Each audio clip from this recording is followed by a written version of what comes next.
My Lords, homes and relationships should be places where people feel safe and loved.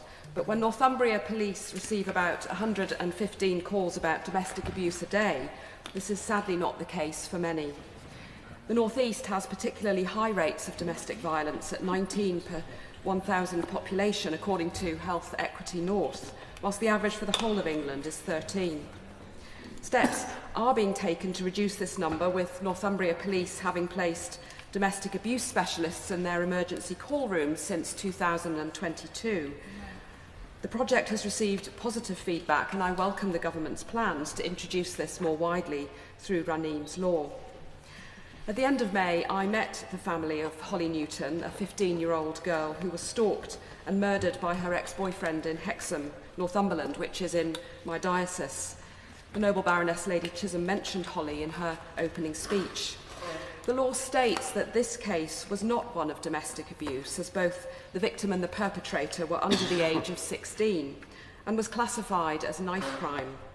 This places an emphasis on the weapon rather than the build-up to the crime, which showed clear signs of domestic abuse. In light of the recent Youth Endowment Fund survey of teenagers aged 13 to 17, which found that 49% had experienced some form of violent or controlling behaviour in their relationships in the past year, what consideration has the government given to lowering the age limit in the definition of domestic abuse to include those under 16? I commend the government's ambition to halve violence against women and girls in a decade, but I fear that this is not possible without more focus on prevention. Holly's family have raised the need to improve relationship education.